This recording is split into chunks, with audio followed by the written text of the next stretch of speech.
제 예수님이 십자가에 못 박혀 달리신 곳은 골고다, 골고다 혹은 갈보리 그 이하입니다. 골고다는 히브리어고 갈보리는 그 라틴어입니다. 이 시대가 로마 시대이기 때문에 라틴어로도 많이 사용했습니다. 골고다나 그 갈보리는 둘 다 해골이란 뜻입니다. 해골이란 뜻입니다. 자, 왜 여기에 이런 명칭이 붙었나 하면은 이 골고다는 이제 그 민둥산, 나무가 한 그루도 없는 민둥산이고 둥근 민둥산. 그래서 멀리서 보면은 그 사람의 두개골처럼 생겨서 그렇게 불렀다고 합니다. 또 그곳에 제수를 사형시킨 후에 거의 뒤처리를 하지 않는다 그럽니다. 그냥 십자가에 매달아 놓고 죽어버리면 그냥 놔두면은 독수리떼가 달려들어서 시신을 다 파먹어 버린다는 거죠. 그래서 그 해골만 땅에 뒹구게 되는 그런 일이 있었기 때문에 해골산 그렇게 불렀다는 거죠. 예수님이 십자가에 못 박혀 죽으셨을 때 그때가 유월절입니다. 유월절은 유대인의 최고의 명절입니다. 당시 예수님의 십자가에 달릴 그 무렵에 그 예루살렘에 한 250 내지 300만 명의 유대인들이 몰려들었다고 그렇게 이야기합니다. 예루살렘 면적은 이 송파구 정도 됩니다. 송파구 인구가 한 65만 명 정도 되는데 거기 한 4배 내지 5배 되는 사람들이 모인 거예요.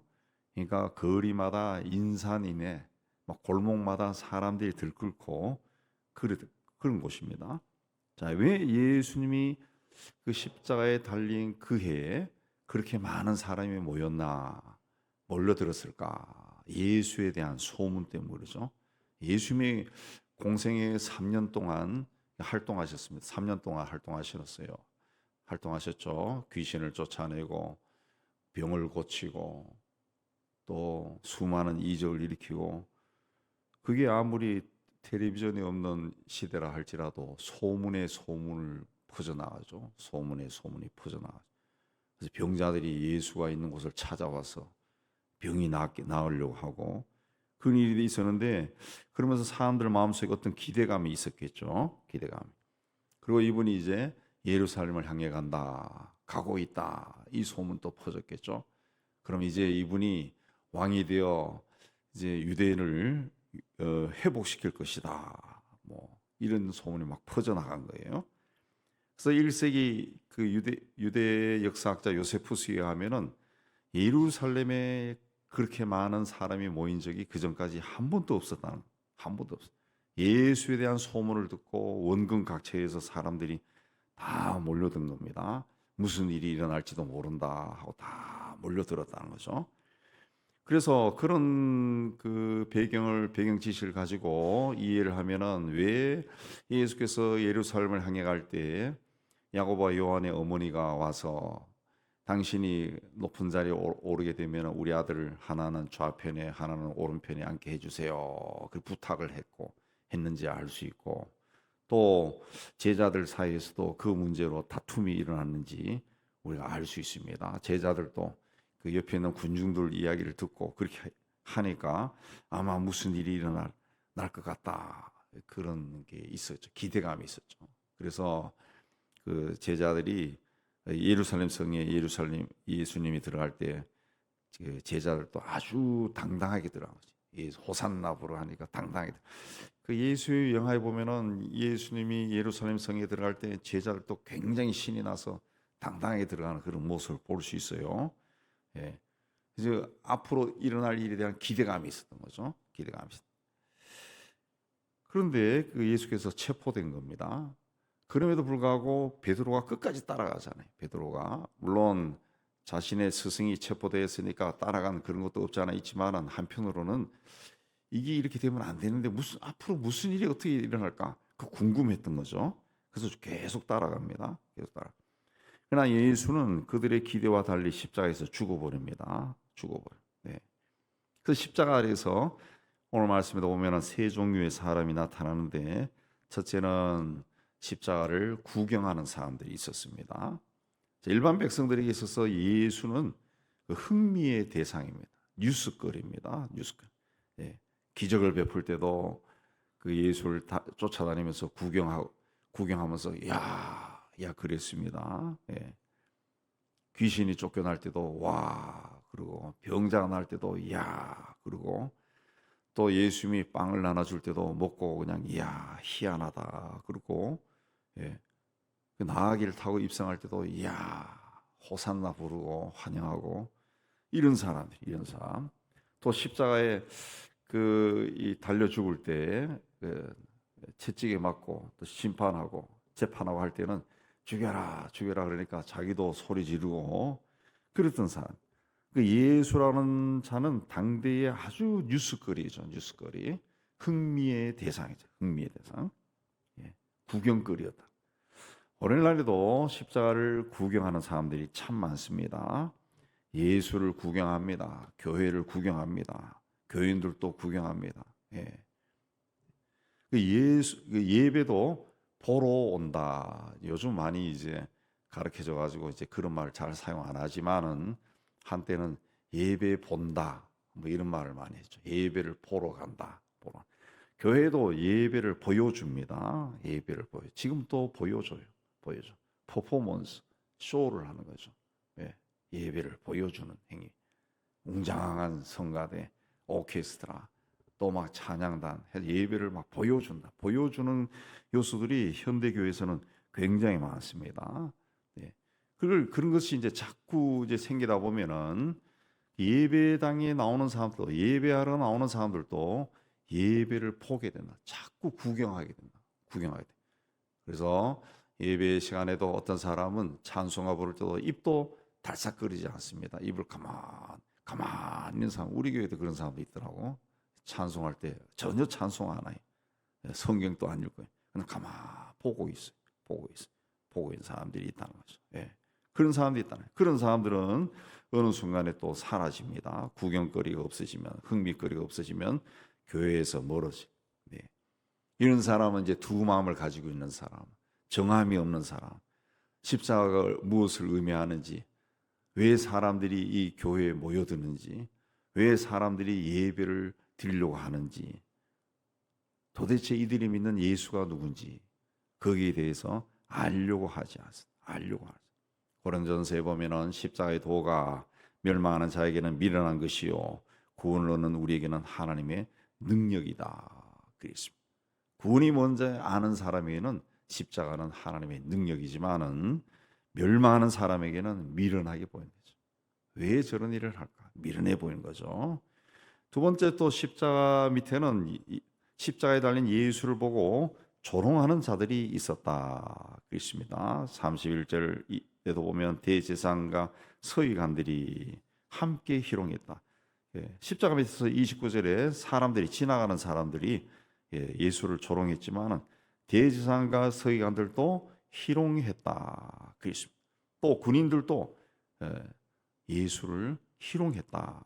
그렇습니다. 그들은 다 예수가 십자가에 죽는 모습을 보고 당연하다 그렇게 생각했던 사람들입니다. 당연하다. 네가 만약에 하나님의 아들이라면 그 내려와 봐라 그렇게 조롱했던 사람. 그들은 예수가 사람의 병을 고치고 귀신을 쫓아내고 사람을 구원하는 일에 관심이 없습니다. 관심이 없습니다. 사람들이 예수를 유대인의 왕으로 영접했다는 그런 일도 관심이 없어요. 오히려 그런 이야기를 들을 때마다 불쾌한 거죠. 기분이 나쁩니다. 시기와 질투가 일어나. 그래서 죽이려고 애를 썼던 사람. 그들이 마침내 예수가 십자가에 못 박히자 조롱을 한 겁니다. 비웃었습니다. 오늘날에도 세상에 오신 하나님의 아들 예수가 어떤 분인지 알려고도 하지 않은 사람들이 굉장히 많습니다. 굉장히 많습니다. 여전히 예수를 조롱하고 교회를 조롱하는 사람들이 굉장히 많습니다. 우리는 거의 대부분 교회 안에서 생활하고 있지만은 교회 밖에서 교회를 바라보는 그 시선, 거기는 그 조롱이나 비웃음이 굉장히 많습니다. 그냥 여전히 오늘날 기독교가 소수예요. 소수. 20%, 15%, 20%밖에 되지 않은데 그 10명 중에 8명 정도는 교회를 전혀 관심이 없는 사람, 모르는 사람들. 그들이 교회를 바라볼 때 그렇게 좋게 바라보지는 않는다라는 겁니다. 예수님 시대나 지금이나. 예. 더군다나 다른 종교를 가진 사람들은 굉장히 험악하게 비난하고 바라보고 그렇게 합니다. 예. 특히 그 기독교가 2000년 동안 그 선교하면서 특히 그 무슬림들에게 행한 그 악한 일이 굉장히 많거든요. 무슬림들에게. 그 무슬림들은 기독교 그러면은 그야말로 죽일 듯이 달려들어요. 이번에 모스크바에 테러 났는 것도 보니까 모스크바가 그 소비에트 시절부터 소련 시절부터 그 자기들 안에 있는 이슬람 사람들을 엄청나게 탄압했더라. 엄청나게 많이 죽이고. 그래서 이 소련 제국 안에 러시아 안에 아직도 무슬림들이 있는데 그들은 그 러시아 자체에 대해서 그냥 한이 맺힌 사람들이라 그러죠. 예. 그냥 미워한다는 거죠. 그 러시아가 뭡니까? 기독교거든, 기독교. 그래서 그런 테러를 저질렀다. 그런 그 전문가들의 이야기도 나옵니다. 그 다음에 예수의 십자가 아래는 이 십자가 가까이 있었던 사람들이 나옵니다. 그들은 예수님을 잘 아는 사람이에요. 3년 동안 함께 다니며 예수를 섬겼던 사람. 네. 오늘 말씀 보면은 41절에 보면은 갈릴리에 계실 때 따르며 섬기던 자들이다. 예수와 함께 예루살렘에 올라온 사람들이다. 그래서 그들은 예수가 누군지 알고 있습니다. 아무 죄가 없는 분이고 얼마나 사랑이 많은 분인지 알고 있는 사람입니다. 그리고 예수님이 십자가에 못 박혀 죽는다.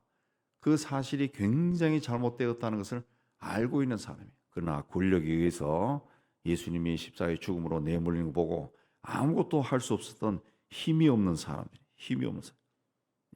자기들로서는 어떻게 할 수 있는 아무런 힘이 없는 사람이. 그들이 자기들에게 닥칠지도 모르는 위험을 감수하고 예수님 십자가 앞에까지 나간 겁니다. 그래도 혹시 어떤 위험이 닥칠까봐 오늘 말씀을 보면은 멀리서 바라보고 있었다 그랬습니다. 네. 그러나 이 성경에 기록된 것을 보면은 그렇게 저 멀리서 바라보고 그런 분들은 아니고 십자가 가까이에 있었던 분들로 그렇게 나옵니다. 그래서 그들은 예수 십자가 밑에서 그 예수님의 십자가의 고난에 동참했습니다. 거기서 예수님이 하신 말씀 다 들었습니다. 가상칠언이라 하는 십자가에서 하는 7마디의 말씀을 다 들었고 예수님의 처절한 고통의 소리도 들었고 기도 소리도 듣고 부탁도 들었어요. 예수님이 하신 말씀을 다 들었어요. 십자가에 가까이 있었던 그들만이 가시면류관 쓰신 예수의 이마에서 채찍에 맞은 등에서 창에 찔린 옆구리에서 못이 박힌 손과 발에서 끊임없이 피가 흘러내리는 것을 볼 수가 있었어요. 볼 수가 있어요. 그리고 우리를 구원하기 위해 죽어야만 했던 그 독생자를 죽여야만 했던 하나님의 마음을 그대로 느꼈어요. 그대로 느꼈어요. 그것이 이제 성경에 기록이 되어 있습니다. 그걸 본 사람들이 가지고 기록이 된 거예요. 전해지고 해서 기록이 된 거예요. 주님을 가까이 하는 사람만이 남이 볼 수 없는 것을 볼 수 있습니다. 남이 들을 수 없는 것을 들을 수 있습니다. 남이 경험할 수 없는 것을 경험할 수 있습니다. 십자가 가까이 나간 사람들은 예수를 사랑했기 때문에 예수의 고난에 동참할 수 있었던 것이고 예수의 마지막 모습을 마음에 간직하고 평생 살아갈 수 있었던 겁니다. 예수만 누구든지 나를 따라오려거든 자기를 부인하고 자기 십자가를 지고 나를 따라라 그랬습니다. 바울도 디모데에게 하나님의 능력을 따라 복음과 함께 고난을 받아라 그랬습니다. 베드로도 너희가 그리스도의 고난에 참여한 것을 영광으로 알라 그랬습니다. 우리가 주님의 영광에 참여하기 위해서는 주님의 고난에 먼저 동참해야 돼. 멸류관을 쓰신 주님을 바라보기 전에 가시관을 쓰신 주님을 볼 수 있어야 돼. 하나님 우편에 앉은 주님을 보기 전에 홍포를 입고 빌라도 법정에 서신 예수를 먼저 볼 수 있어야 돼요. 부활의 주님을 보기 전에 만나기 전에 십자가에 달린 예수를 볼 수 있어야 돼요. 우리는 예수의 십자가를 구경하는 사람이 되어서는 안 됩니다. 아직도 십자가가 무엇을 뜻하는지 모르고 신앙생활을 해서는 안 됩니다. 십자가 가까이 가야 돼요. 주님 가장 가까운 곳에서 주님이 그 숨쉬는 그 소리도 들을 수 있어야 되고, 주님이 땀을 흘리는 그 모습도 볼 수 있어야 되고, 주님이 흘리는 핏방울도 우리가 볼 수 있어야 돼요. 그리고 주께서 하시는 말씀도 들을 수가 있어야 돼요. 그런 사람만이 세상이 아무리 험악하게 변한다 할지라도, 세상이 아무리 풍요롭게 변하고 우리를 유혹하는 것들이 세상에 흘러넘친다 할지라도 그런 것에 동요하지 아니하고 주님의 뒤를 끝까지 따라갈 수가 있습니다. 우리도 주님처럼 세상의 구원을 위해 모든 것을 주셨던 주님처럼 우리도 이제 주님의 뒤를 따라가며 주님께서 우리에게 부탁하신 말씀을 실천하기 위해 온전히 헌신하는 우리 모두가 되기를 주의 이름으로 축복합니다.